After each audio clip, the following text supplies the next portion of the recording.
Will this go down as a defining moment for Republicans and their use of early voting? Well, yes. I think, fortunately, President Trump put out the clarion call early to vote early, and we are listening. The nation is listening. Tennesseans are resilient people. Our friends in North Carolina are resilient people. They are voting in record numbers early, and I think it's going to bode well for Republicans everywhere. In my great state, the great state of Tennessee, I will be reelected. Our great senior Senator Marsha Blackburn will win in a landslide. And of course, President Trump could, in fact, win this state by close to 30 points. Well, that said, you mentioned Donald Trump's call to embrace early voting, but it's been a somewhat muddled message. Just as recently as a couple of weeks ago, he was calling it stupid, and he's tied this idea of early voting to fraud. Is this happening despite Donald Trump? Is it the RNC? Is it yourself that got Tennessee voters, Republican voters specifically, to embrace this? Well, I've always enjoyed the opportunity to vote early because on Election Day, it's like my Super Bowl. I'm out shaking some hands, waving with people, having a great time, just experiencing our great constitutional republic. But the reality is Republicans, independents, conservative Democrats are so concerned about the direction of this country in the past 4 years under Biden-Harris that they do not want to see 4 more years of Harris in any way, shape, or form. So we're seeing people pour to the polls. It's incredible. I even had to wait a half hour to early vote. So really, it's about the economy, it's about immigration, and it's about getting Donald Trump back in the White House. I think, and I predict, an electoral landslide for Trump coming up on Tuesday. I feel it everywhere. Obviously, it's more pronounced in the Southeast, but Joe, the reality is all across Pennsylvania, I'm getting calls. It's Trump, Trump, Trump. Well, I want to get into energy policy with you specifically, but just to follow up on what you just said, give us your prediction here. Everybody's got a gut right now because the polls aren't telling us who's going to win. You think it's an electoral landslide, Congressman? By what margin, and when do they call the race? North of 300, I would say. Of course, I will take a win. A win is a win, and we get 4 more years of President Trump, and that would be great. But I will say north of 300 for President Trump. The United States Senate unequivocally will become Republican.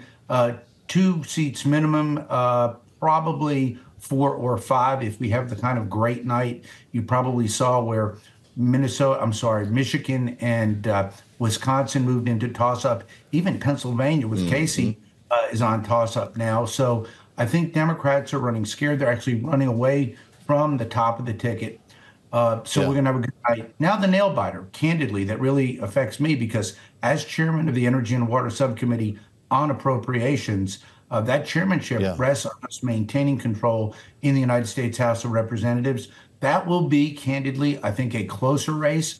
I feel better day by day, but it's going to be a close one. I love this. We're riffing here with Congressman Fleischmann. That's a gut check, though, right? You're not basing that on internal polling. You're just taking the temperature, I think, of the voters you're talking with. You know, Donald Trump likes to say, and we've heard this a few times, the only way Democrats can win is if they cheat. Is that where we're at in this race? I really think the last 4 years of failure under Kamala Harris and Joe Biden, you've got somebody, you saw that yesterday in Joe Biden, that really doesn't know what he's saying. And when he says things that are detrimental, they literally have to hide him. They've been hiding him for quite some time now. The reality is our great nation needs leadership. We need economic vibrancy. We need foreign policy that our allies can cherish and our foes can fear. We need an energy policy that is robust, that will defeat inflation. We need so many things. I really think the average American, who may not be as conservative as I am, may not even be a Republican, wants a change in direction. And that change in direction are fond memories of Donald Trump and his 4 years. Hopefully that means that no one's going to be cheating. But you mentioned energy, so let's get into that. We've heard a lot about energy during this campaign. Kamala Harris, Donald Trump sharing their plans if they were to be elected. Let's give our listeners and viewers a taste of that, and we'll follow up, Congressman. Here they are. As we know, the electrical grid and what we need to do in terms of restoring and building up and investing in the workforce and the economy includes focusing on everything that we've been talking about as a general matter around investing in a clean energy economy. I will cut your energy prices in half within 12 months. And to bring back millions of jobs, we will give our companies the lowest taxes, the lowest energy costs, the lowest regulatory burdens, and free access to the best and biggest market on the planet.